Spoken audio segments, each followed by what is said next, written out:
So as y'all can see from the title of the video, sorry I look a wreck. I'm having a bad day today.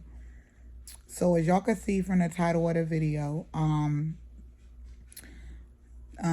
ectopic pregnancy, if I'm saying it right, an ectopic pregnancy with my tubal ligation done.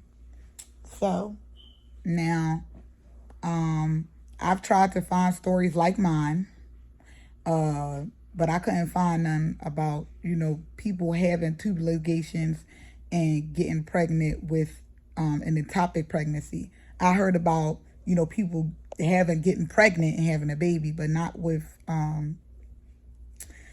not things with a ectopic pregnancy. I think people just don't feel comfortable talking about it after getting their tubes burnt, tied, or clipped, if they don't talk about it. But I really wanted to put this out there. So when I got my tubes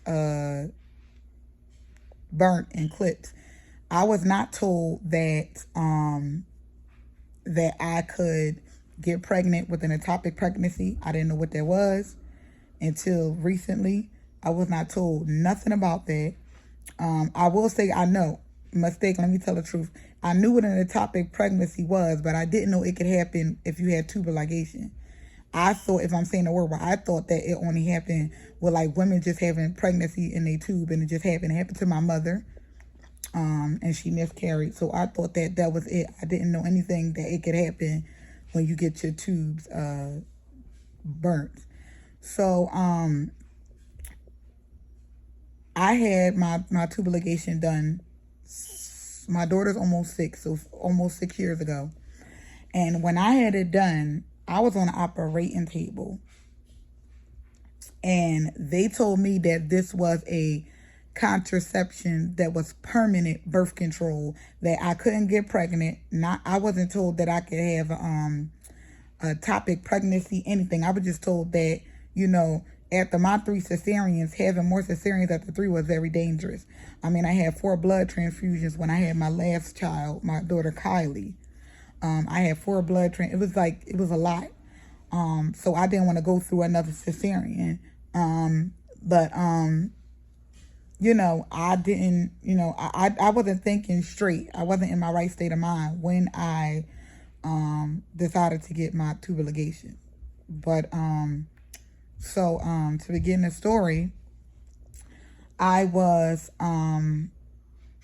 at work. I work security, and I was at my front desk position, and out of nowhere, I was eating my lunch. About 2 o'clock in the morning. I work overnight, and I started to feel like these surge pain in my stomach. And when I say bad, abdominal lower pain here in my stomach was like absolutely painful. I thought it could have been a urinary tract infection. I thought it could have been passing kidney stones. I thought maybe I was drinking a lot of soda. I could have my kidney infection. I thought that that I could have my appendix might be messed up. So I tried to bear out everything that was happening, because I don't like hospitals. I'm not a hospital person. I stay away from them as much as I can. I don't even get blood drawn. That's how much I don't like hospitals. So I had my coworker come over and told her I was in a lot of pain. She came over, checked on me, and said, you should call your boyfriend and tell him to come pick you up and take you to the hospital. And I know you're probably like, why didn't I call an ambulance? I didn't want to call an ambulance because I knew that they were going to try to take me to the nearest hospital, which was, and I live in Philadelphia, which was Temple. I don't really like Temple Hospital. So I wanted to go to Penn University. So I went to Penn University. And I went to Presbyterian, which is part of Penn University. And they had me sit there. I still was in pain when my boyfriend brought me in. They had me sit there. At this time, I sat there for an hour before I got seen for the pain on my side, because it did subside, but it wasn't, the pain did subside, but it was still painful to get up and move. So as they took me back to the emergency room, they were like, we're going to have an ultrasound. And ultrasounds are more for just pregnant women. So I'm sitting there in all this pain, crying out, and they pressing this thing on my side, and they saying, "Oh, we thought we saw the stone, but we don't think that that's it, so we don't know." Da da da. So then they said that they wanted to take a urine test. And mind you, this happened like a few days ago. This is 2023, so this happened probably like in September. So this probably happened last week, and it's now the 14th. So this happened, yeah, last week. And they were like, you know, we're going to take a urine test to make sure it ain't no urinary tract infection. So when they took it, when they came back, they was looking at me and they was like, "Listen, we wanted to let you know that you're pregnant." And I'm like, "Huh?" I said, "I can't be pregnant. I had tube ligation done. My tubes are burnt. There's no way for me to conceive. I can't have any babies." And they said, "Yeah, we thought that. That's why we ran the test 4 times." So I'm looking at them like, "Well, you need to run it the 5th time because it's not right." So they were like, you are pregnant, and we see, we have in our files, because you did go to Penn, that you did have your tubes burnt, a tube ligation. I guess that's, I'm sorry if I'm saying it wrong. So they were like, our concern is that this baby, not the baby, because it's not a baby, the egg, the fetus, because it can't form, that it's an ectopic pregnancy. Now I'm like, what is that? They said when your baby is, outside your tube. And I said, I understand that, and inside my tube. I said, I understand that, but how can it happen if I had tube ligation? They say it can happen, it's rare. So in my mind, I'm like, well, I wasn't told that this could happen. This was not something I was told, not something I was informed, not nothing. So they were like, the only thing is that we can't find where the egg is. So I'm like, what? They said, we can't find where the egg went. And I was like, well, you can't find where the egg went. They said, we don't know if it's one of your tubes or your uterus, because it could have went to the uterus, and this could be a regular pregnancy. So, in my mind, I'm like, oh, no, I can't be dealing with that, because then I had to go through another cesarean. But then it was like I probably say in the back of my mind, excitement, because I always said that I feel like even though I knew that I was going to have to go through another cesarean, the possibility of having another baby really kept crossing my mind, because I was like, dang, I think I made that decision and didn't really let it process and think in my head what I was doing. This might be my second chance of having a baby. But, they said it's very rare for me to be able to have one after tubalization, especially with the risk being high. It's a higher risk to have an ectopic pregnancy than with your tubes tied, burnt, or clipped or whatever. So what happened? I'm sorry. So then they said they couldn't find it, so they said I had to come back and get blood work drawn.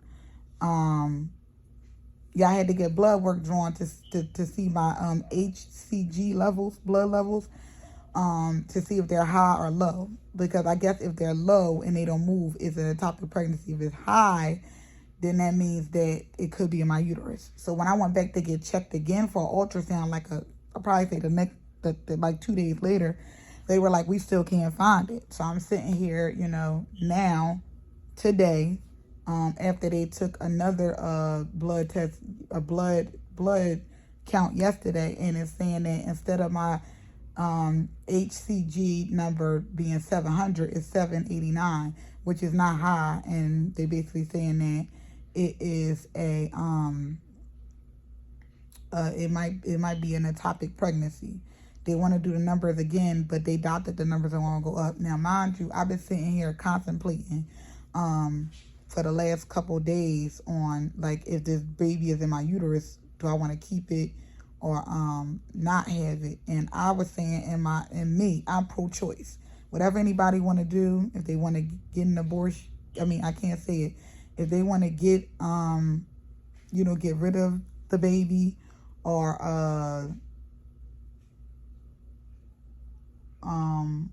keep the baby, because I can't say certain words. So if they want to do that, then that's their choice. But for me, I didn't think that I could do it, and I wanted to, if I could, I wanted to keep my baby. But I knew it was a 1 in a million chance that the egg went in my uterus because of my tubes getting burnt. So I'm sorry, I'm getting lost for the video. I've been like going through the motions of how I felt because my boyfriend has made it clear he doesn't want any more kids. And I had made it clear back then I didn't want any more kids because of me going through the cesareans and how dangerous it is. But when that excitement hit my mind that I possibly can have a child after doing that mistake, it excited me. They told me that because the baby is in a tube, the egg is in a tube, that it's not developing. It doesn't have no heartbeat, so it's not developing. So it's just in there, and I have to get surgery this Monday coming up. And I'm an emotional wreck. I have cried.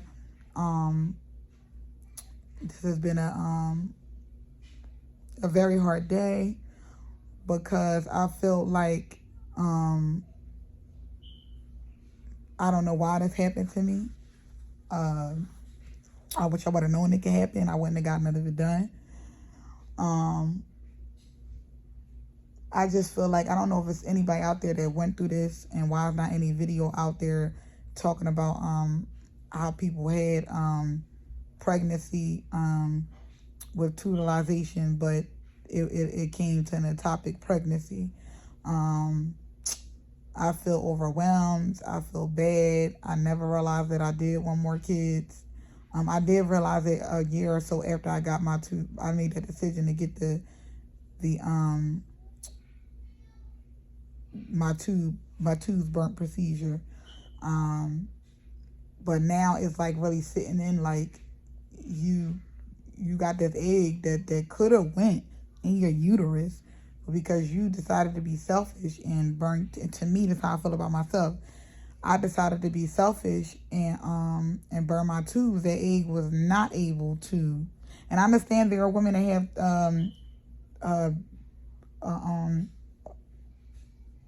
they have their tubal ligation and do have an ectopic pregnancy.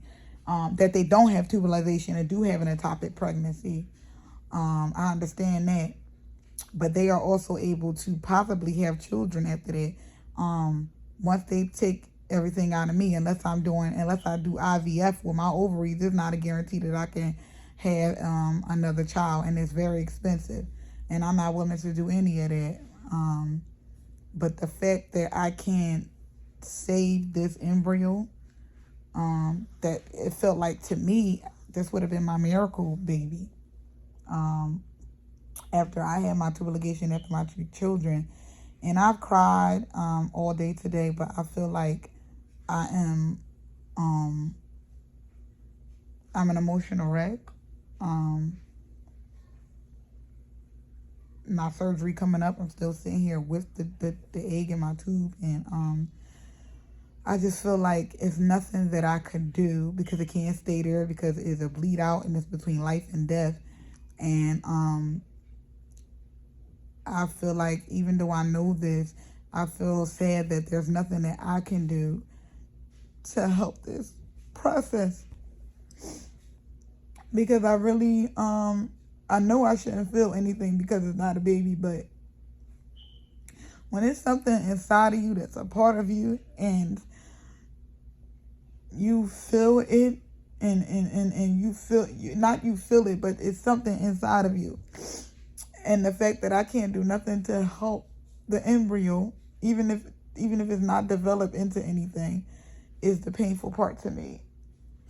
I would have rather it be in my uterus and I decide what I'm going to do with the baby instead of a mistake happening and it's in my fallopian tubes. So I guess I could update y'all after the surgery. To see how I'm feeling, but I hope that this helps somebody out there, and then that they can know that yes, you can get pregnant after tubal ligation and get an ectopic pregnancy, and it's not a good feeling. And yeah, and I hope this helps somebody. But I will update y'all because it's very It's a very bad time for me.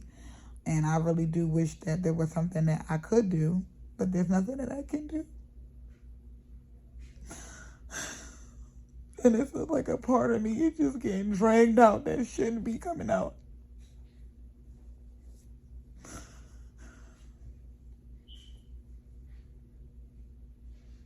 And I just feel so bad. So, I will update you guys on what's going on, and thanks for listening so far.